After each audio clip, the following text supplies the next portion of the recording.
hari usai debat, seluruh calon presiden belum lepas membahasnya saat mereka berkampanye.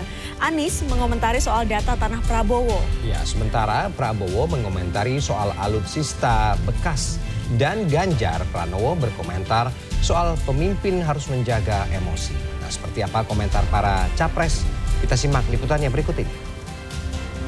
Bukan 320 hektar, tapi 340.000 hektar. Saya klarifikasi.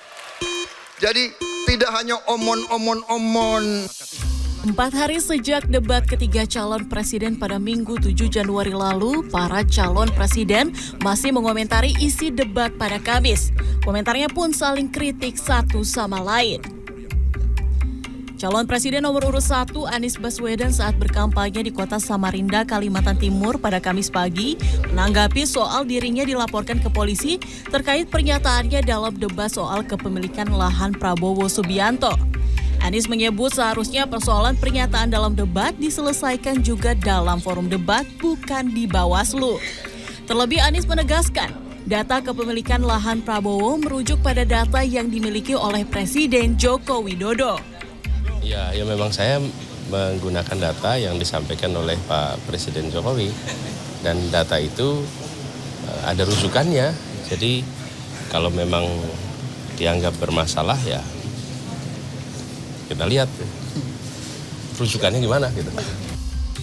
Pembahasan soal debat ketiga Pilpres juga dilakukan oleh calon presiden nomor urut 2 Prabowo Subianto. Saat berkampanye di Lampung Kamis siang, Prabowo membahas pernyataan alutsista bekas yang dilontarkan oleh Capres nomor urut 1 Anies Baswedan saat debat. Prabowo menyebut dirinya prajurit dan pernah di medan perang sehingga mengerti alutsista yang bagus atau tidak meski dalam kondisi bekas. Dorong, aku ini prajurit, aku perang, aku bukan di belakang meja, aku perang. Masa orang perang mau pakai barang yang gak bagus?